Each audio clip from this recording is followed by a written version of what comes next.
Muito boa tarde, mais uma vez estamos nesse programa Café Consciência, que visa divulgar e incentivar estudantes e pesquisadores a desenvolver os seus trabalhos. Hoje conosco aqui temos mestre Marcelino Issa da Cunha e também a pessoa que está doutorando em letras. Por isso, vamos falar hoje do seu título de trabalho, Políticas de Educação Linguística para Português na Guiné-Bissau, o ensino de gramática na perspectiva de método didático, comunicar em português, sexto e dos professores. Muito boa tarde, senhor Marcelino. Muito boa tarde. Primeiramente, gostaria de agradecer por me receber nesse programa, Café Consciência. Sinta à vontade. E para dar também minhas contribuições e falar um pouco da minha pesquisa que eu tenho feito desde graduação, mestrado, e agora estou seguindo esse mesmo caminho no doutoramento. Longo percurso, mas espero que tudo vai dar certo. Vai. Fala sobre o propósito desse tema aí. Certo. Bom, levando em conta o próprio ensino da língua portuguesa no nosso país, na Guiné-Bissau, que é voltado ao ensino tradicional da gramática, né? Então, e também a escolha exclusiva da língua portuguesa e a imposição dessa língua nas escolas e a proibição dos estudantes a falarem as suas línguas e também a escolha do material didático que está sendo usado há mais de 2 décadas nas escolas da Guiné-Bissau. Isso me motivou a fazer pesquisas, fazer estudos voltados ao ensino da gramática, né? O ensino da língua portuguesa, mas sob a perspectiva da gramática normativa a partir do material didático do nível de 6ª classe, que é o material intitulado Comunicar em Português 6. E para você, acha que a questão do ensino da gramática, isso dificulta tanto os estudantes guineenses ou alunos na escola? Em parte sim, né, tendo em conta aos levantamentos que tenho feito, fiz análise desse material, o livro didático, livro de leitura e caderno de atividade, todo o mesmo título, Comunicar em Português 6. E também apliquei questionários a 9 professores de 2 escolas diferentes. Então, Quais essas escolas aí? As escolas são assim a escola de ensino básico unificado de Ampada e a escola de ensino básico de Batambali, Malemba Caissanha. Olhando para os materiais didáticos na Guiné-Bissau, essa escassez de material didático, na sua perspectiva, o que acha que deve ser colocado? Bom, eu acredito que para colmatar essa escassez do material didático é que o governo, o Estado da Guiné-Bissau e os seus parceiros devem trabalhar muito, né, na produção do material didático, mas que seja material didático voltado à própria realidade guineense, né, porque os materiais que temos, aqueles poucos materiais que temos, que tem mais de 2 décadas da sua produção financiada pelo Portugal, e 90% não corresponde com a realidade dos estudantes da Guiné-Bissau. Está completamente descontextualizada. Imagina da região que você chamou, é o sul do país, lá em Empada. Imagina, o contexto em Empada é totalmente diferente propriamente com o contexto de Bissau. Bissau é outra coisa, Empada é outra coisa, já que tem esse material que nem fala próprio de Bissau, além de mais fala de Empada, os alunos vão ter grande dificuldade mesmo. Eu acredito, porque eu também passei pelo esse mesmo tipo de ensino. Voltando já para o ensino de gramática, ensino muito anterior, essa questão de encornar, fazer os alunos, o que você propõe assim para minimizar esse ensino? Então, de acordo com as discussões que eu fiz, as análises e próprias as teorias, né, que eu trouxe nas minhas discussões, além das políticas linguísticas, no campo da política linguística, mas também fiz sobre voltar à gramática, né, como diz Irandé Antunes, de que o ensino da gramática não deve ser voltado apenas à metalinguagem, né, que é usar próprias palavras da gramática, dos conteúdos aí, dos conceitos, para falar da gramática, mas tem que ir além, levando em consideração o conhecimento propriamente dos alunos. Então, o ensino de gramática é tradicional, como todo mundo sabe, e o seu ensino não favorece, não ajuda nem um pouco. Na Guiné-Bissau é completamente descontextualizado. Então, a minha proposta é de acordo com o que Geraldi e Wamser veio a falar, de que deve ser seguida a epilinguística em vez de metalinguagem. Metalinguagem está muito restrito, resumidamente, usando a própria palavra para falar das classes aí das palavras. Mas a epilinguagem leva em consideração o uso da língua pelos próprios alunos, os seus conhecimentos que eles têm. Aplicando esse conhecimento na aprendizagem vai ajudar mais em relação ao uso apenas da metalinguagem. Fala-nos sobre o objetivo do seu trabalho. Então, o objetivo do meu trabalho é investigar o ensino da língua, o ensino da gramática, sob a perspectiva do material didático na Guiné-Bissau. Então, com grande turbulência no ensino da Guiné-Bissau, em termos geral, questão política, para desenvolver esse trabalho, será fácil para você? Não foi fácil, não será fácil, né?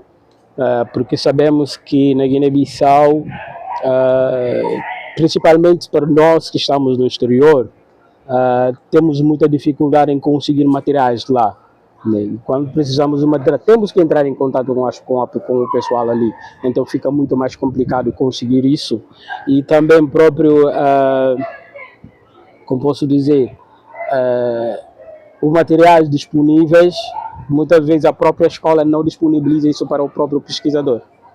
Então, para a aplicação desse trabalho, como sabemos também que a Guiné-Bissau tem tanta dificuldade, o seu trabalho pode contribuir bastante para a Guiné-Bissau, com certeza, estou falando.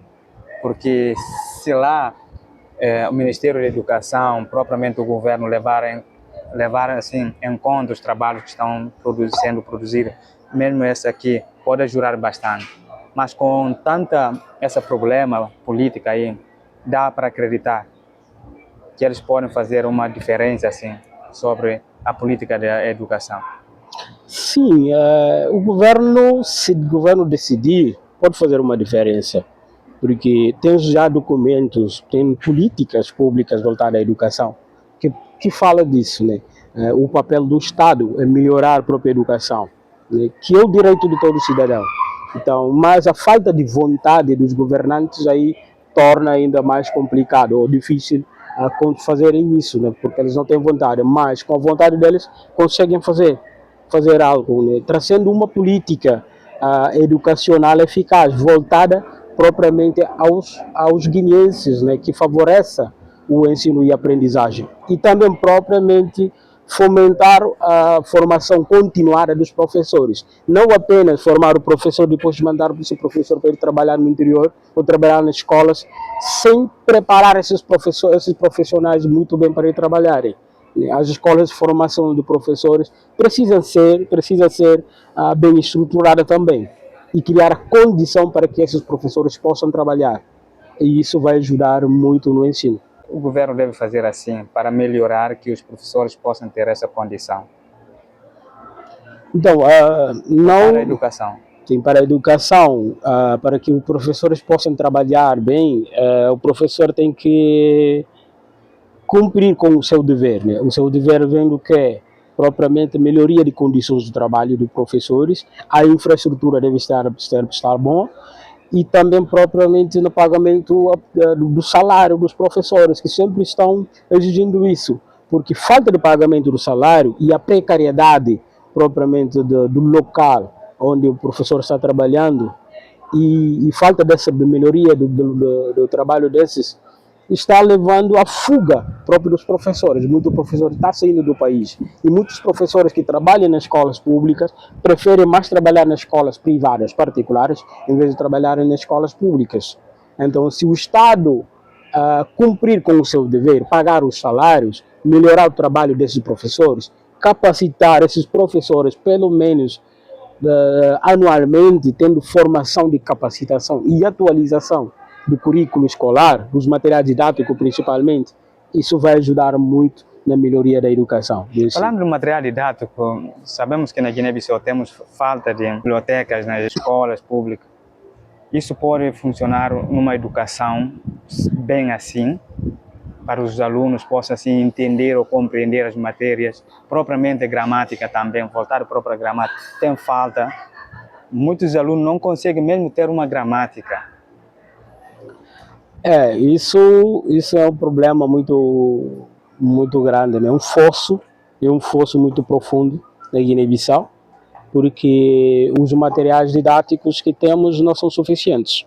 Isso é claro, né? Como todo mundo sabe que, ou algumas pessoas sabem, de que os materiais didáticos são distribuídos nas escolas de 3 em 3 anos, de acordo com a carta do Plano Nacional de Educação, Mas de isso 3 em 3 anos. é na carta, assim, como você falou, assim. Mas na prática não é Não, isso. era para ser distribuído 3 em 3 anos. E essa distribuição também, às vezes, você entra numa turma onde tem 40 alunos. São distribuídos quantos pacotes do livro? 20 pacotes do livro. Então, os livros são distribuídos dois alunos por um pacote do livro. Então, se esses alunos, um mora, por exemplo, em Empada, outro mora em Cauro, aí, como é que esses alunos vão ler esses livros? Que também próprio não há bibliotecas, porque não tem como ter biblioteca, porque não tem material para colocar nas bibliotecas. Esse também é um problema. O Estado não se preocupa na formação própria do cidadão. Mas podemos ter as pessoas adequadas para criar esses materiais didáticos na Guiné? Ou depende só do exterior? Já temos. Nós temos pessoas, quadros, para fazerem isso, porque tem muitas pessoas já formadas, capacitadas nisso na área da educação, principalmente da pedagogia, em diferentes áreas de formação. Então, essas pessoas podem ser recrutadas, podem trabalharem junto com isso. O Instituto Nacional de Desenvolvimento Educacional, o INDE, que é responsável pela produção dos materiais didáticos da Guiné-Bissau, pode recrutar os quadros guineenses nacionais e que esses materiais sejam produzidos localmente. Temos a própria impressora ali, tem uma gráfica e na CEP pode imprimir esses livros, sem necessidade de ir imprimir em Dakar ou em Portugal. Pode ser feito lá em Bissau. Temos condições para isso. Agora, mestre Marcelino, pode nos falar assim sobre a importância do seu trabalho para a Guiné-Bissau? Sim, o meu trabalho tem grande importância, né? Porque não só para a Guiné-Bissau, né? Mas pode ser aplicado em todo contexto multilingüe. Porque vamos falar assim sobre a política. Sim, está falando de política linguística, está falando do ensino da língua portuguesa, o ensino de língua, porque pode ser aplicado em todas as línguas, né? Porque o meu corpus é Guiné-Bissau, mas não se aplica só ali, né? Fiz a entrevista, coloquei questionário, fiz análise, e nessas entrevistas que eu fiz, nos depoimentos dos colaboradores, dos professores, disseram que muitos alunos têm dificuldades ali, principalmente na conjugação dos verbos. Isso acontece também até aqui no Brasil. Acontece praticamente quase em todos os lugares. Então, por isso, no final do meu trabalho, depois de fazer análise dessas discussões, e ver que tem essas lacunas no ensino da língua portuguesa ali. Mas o que pode ser feito? Eu elaborei uma proposta didática, uma proposta para o ensino bilíngue, né? Nesse caso, mais focado ao verbo, né? Usando ali 2 textos que está no material didático mesmo. O primeiro texto que eu usei foi As Três Verdades. As Três Verdades, a história do lobo e a cabra. E depois desses aqui, eu fiz todos os elementos aí, as pessoas do verbo, principalmente a conjugação do verbo e a transformação das frases e tradução dessas palavras e frases de português para a língua guineense e língua guineense para o português. E a segunda atividade foi o camaleão, que é mais a história aí da questão da seca e da força e da resiliência. Então também fiz essas propostas, né, que do ensino bilíngue contextualizada também, né, voltada à própria realidade do aluno, considerando o conhecimento que o aluno tem da língua, levando em consideração a língua desse aluno, não só a língua de ensino, que é o português. E para você significa que também que o ensino de língua crioula ou língua guineense deve estar também presente na escola, acompanhando essa evolução do ensino do português? Isso, como diz a linguagem, que o professor pode sim usar a língua do aluno para explicar. E o aluno também deve ser permitido a usar sua língua. Né? E através também da translinguagem, o aluno pode transitar em diferentes línguas. Se o aluno fala balanta, fala fula, biafada e a língua guinense e o português, por que não deixar o aluno usar o conhecimento que ele tem dessas línguas para explicar aquela matéria?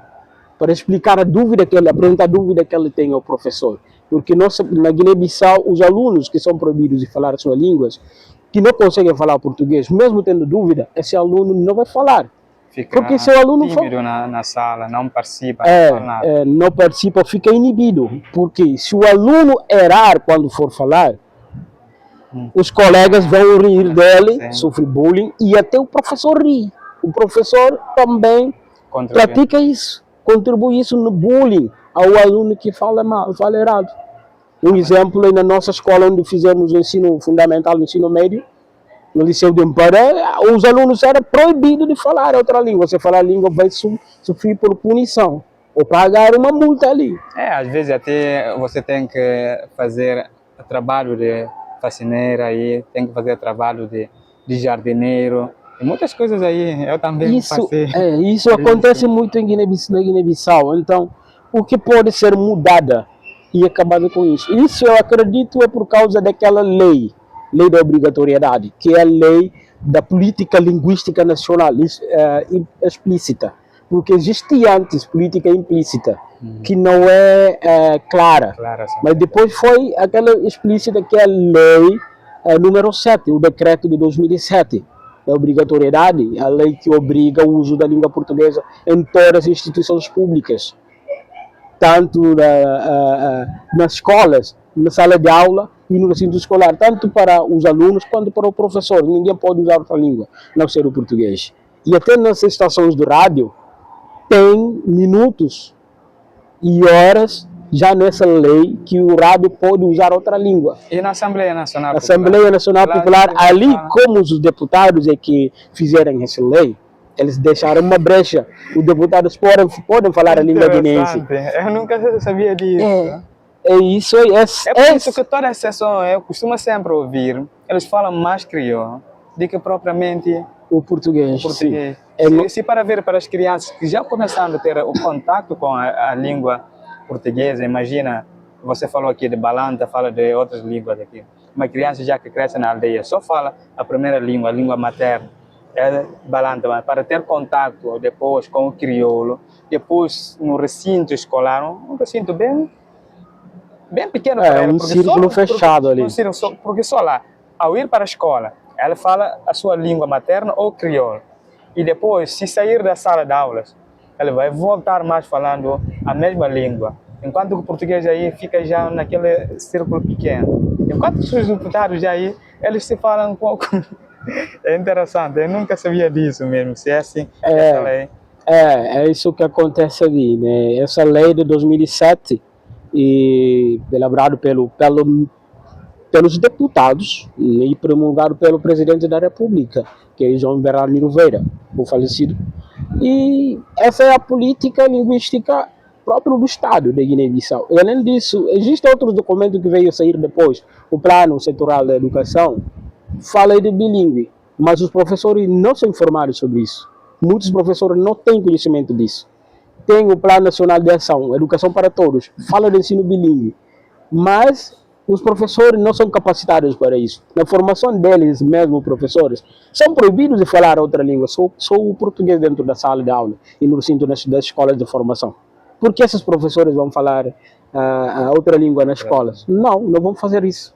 Vão seguir o que são mostrados, de que isso que é bom, então eles vão seguir aquilo. Mas na minha curiosidade, não sei, é só curiosidade, você pode também argumentar sobre, porque na Constituição da República propriamente dita, muitas pessoas dizem que está oficializado, mas não se encontra nenhum artigo. Mas tem outros documentos que falam disso, porque propriamente na Constituição da República não existe artigo que oficializa assim, a língua portuguesa como língua oficial da Guiné-Bissau. Interessante isso, porque muitas vezes ouvíamos isso antes de que a língua portuguesa a língua oficial da Guiné-Bissau, antes daquela lei de 2007, né, que veio a tornar isso, o português como língua oficial, na lei mesmo, nesse decreto diz que o português é a língua oficial da Guiné-Bissau. Voltando a questionamento, é que na Constituição da República está implícita de que o português é língua oficial. Está ali apenas a língua do trabalho, não língua oficial. Não está ali uma palavra, uma frase, ou a língua portuguesa, língua oficial da República da Guiné-Bissau. Não tem isso. E até próprio a Constituição da República veio a ser contraditório. Se comparar a Constituição da República e aquela lei.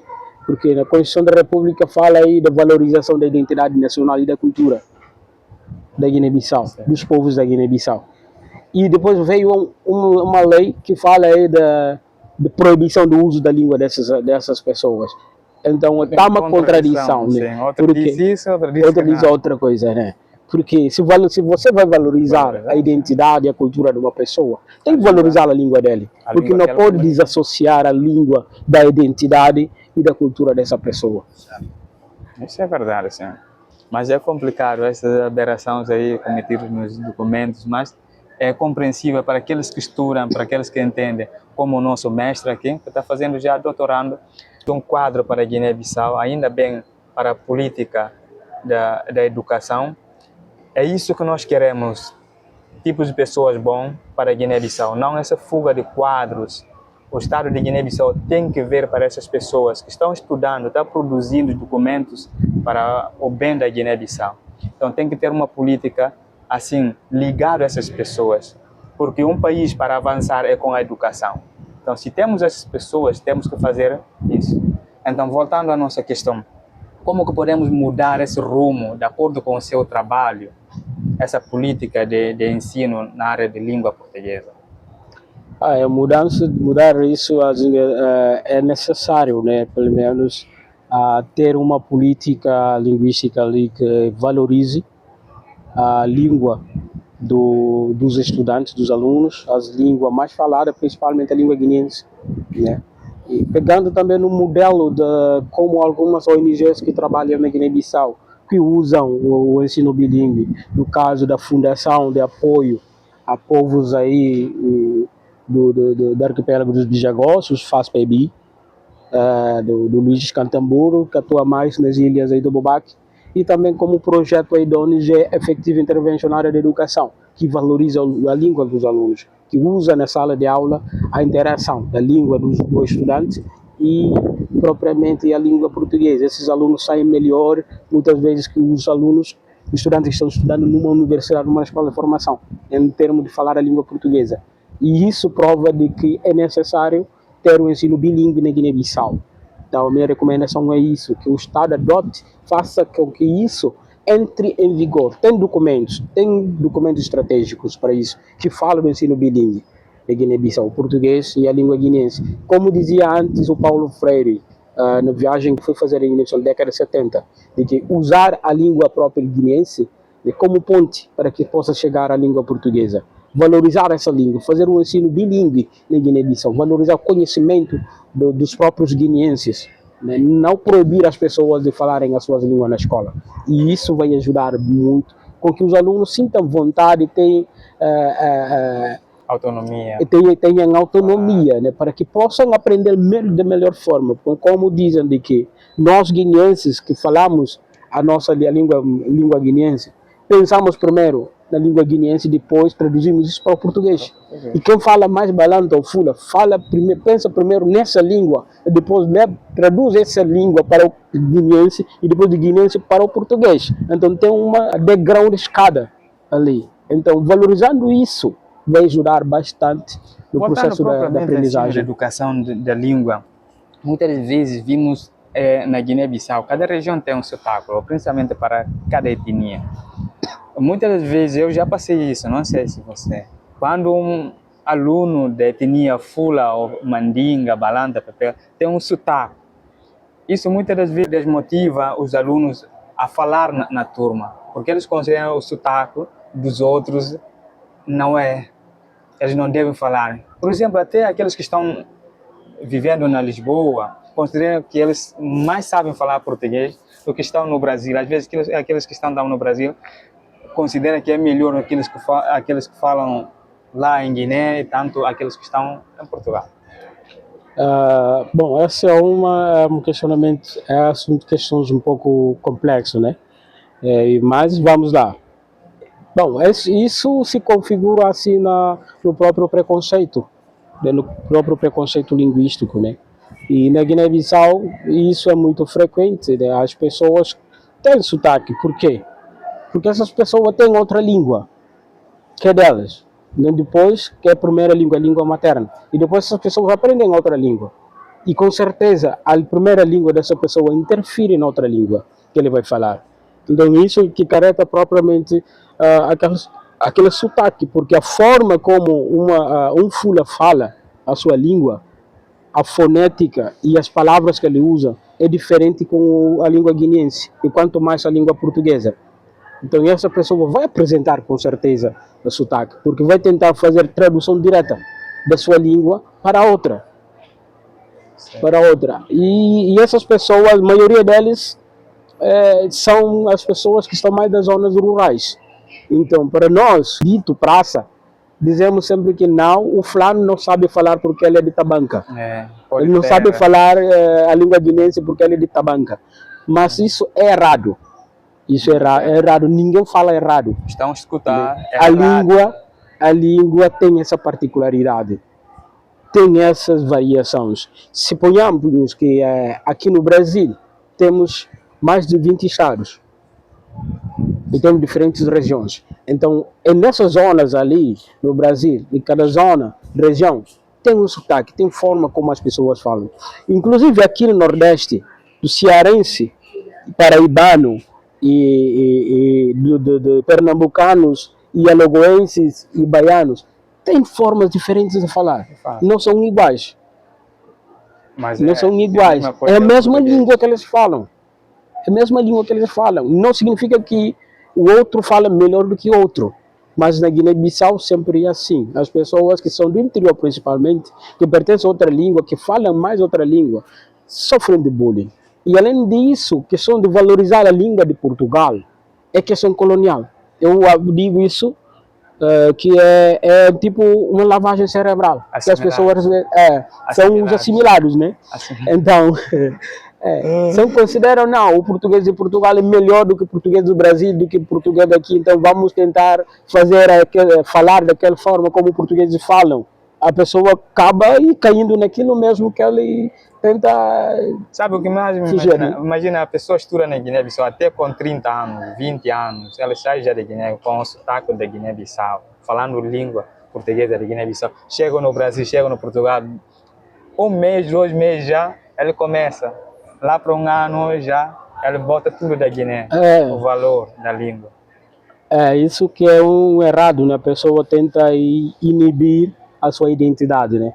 Porque a forma como você fala é a sua identidade, é isso que lhe identifica. Isso mostra de que você saiu do tal lugar, você pertence a tal comunidade, você pertence ao tal povo. Então você saindo disso, você está se fugindo próprio da sua realidade, da sua identidade, né? Então isso não, eu acredito que não é o correto a se fazer. Ok, para todos que estão a escutar, é errado falar mal dos outros que têm sotaque. Principalmente você que está em Guiné-Bissau, Lisboa, Portugal, aí, também aqui no Brasil. É importante valorizar a sua língua. A língua tem sotaque. É isso que faz a diferença de outras pessoas. Então, é por isso que nós estamos aqui, para educar as mentes das pessoas. Temos que ter novos hábitos de valorizar a nossa cultura. Quem fala igual Portugal, aí, português do Portugal, não significa que tem mais bagagem ou mais sabe falar português. Não é isso. Cada um valoriza. Você que é fula, pepel, balanta, manjá, faça de sua língua do jeito que você quer. É engraçado que também em Portugal, em diferentes regiões, tem sotaques diferentes. Tem variação da língua portuguesa ali dentro do território português. Ok. A minha pergunta vai ser um pouco curioso. Com o trabalho que você já explicou várias coisas que é muito importante, voltado à Guiné-Bissau. Qual vai ser o seu propósito? E a outra coisa, depois de terminar o seu curso de doutorado, o que você pensa? Se você pensa voltar para Guiné-Bissau ou pensa ficar aqui no Brasil? Porque aqui já vimos muitos estudantes guineenses que já concluíram o doutorado, pós-doutorado, e eles decidiram ficar aqui no Brasil e não voltar ao país para dar uma contribuição para que o nosso ensino tenha um pouco da melhoria, porque o nosso país vai precisar dessas pessoas, que é o quadro, para ajudar no desenvolvimento do nosso país. Muito curioso, né, esse questionamento. Mas interessante, vou começar com esse último, né? Bom, a minha vinda para o Brasil em 2018 era missão para fazer a graduação. Depois que eu cheguei aqui no Brasil, sempre discutia com os colegas da entrada. Depois de terminar a graduação, vou voltar para a Guiné. Mas, com o tempo, falei, não, só com graduação não é suficiente. Já estou tendo outra visão. Não preciso voltar agora com a graduação. Só com a graduação. Preciso fazer mais. Saber mais para poder dar contribuição. Focar num assunto. Por graduação aí você tem vastas áreas ali. Então no mestrado e doutorado você fecha o cone. Isso. Você fecha o cone e vai seguir um caminho. Então aí decidi, vou seguir a política linguística, o campus da política linguística no mestrado. Depois de terminar isso, vou voltar.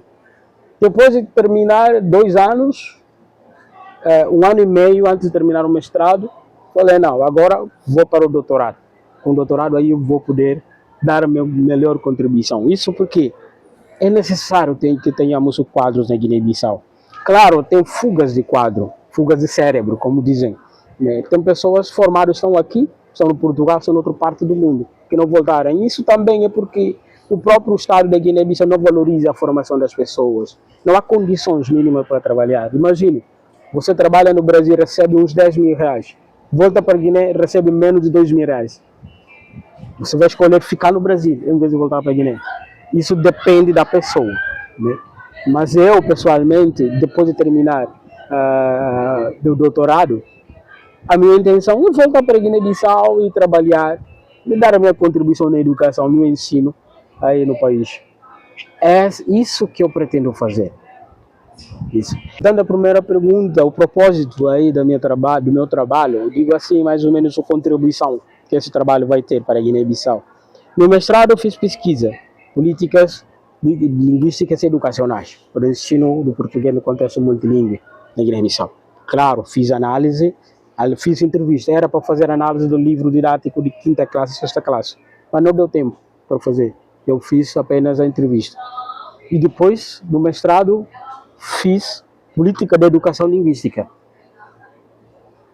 mais voltado ao ensino de gramática na Guiné-Bissau, analisando o livro didático de 6ª classe, porque antes de vir para o Brasil eu fui professor desse nível, 5ª e 6ª classe, dava o português. Sim. E eu fui responsável por elaborar regulamentos, leis que proibiam os alunos a falarem as suas línguas aí na escola.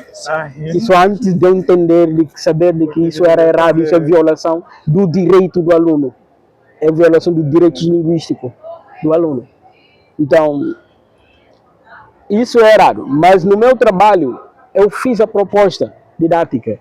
A intenção, esse material, já estou trabalhando nele de novo, essa minha dissertação, né, para transformá-lo num livro, não livro eletrônico como um e-book, mas um livro físico, para ter uma quantidade suficiente e levar esses materiais, principalmente a parte da proposta didática do ensino bilíngue, a parte da proposta do ensino, imprimir essa parte como uma cartilhas e levar e distribuir nas escolas gratuitamente, para que seja posto em prática mesmo e mostrar para as pessoas de que isso é importante fazer.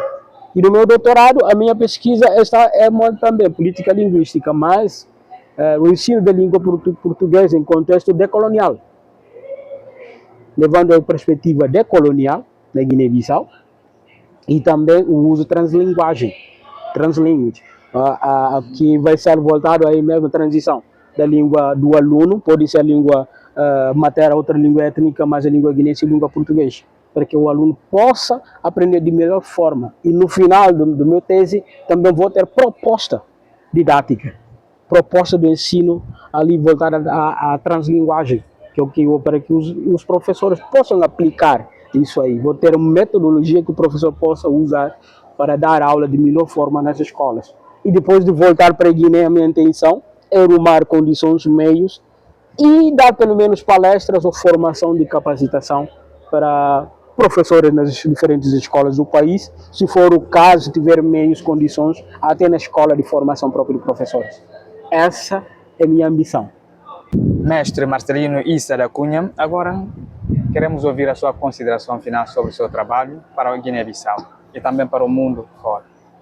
Bom, a minha consideração, últimas palavras, seria que continuemos estudando.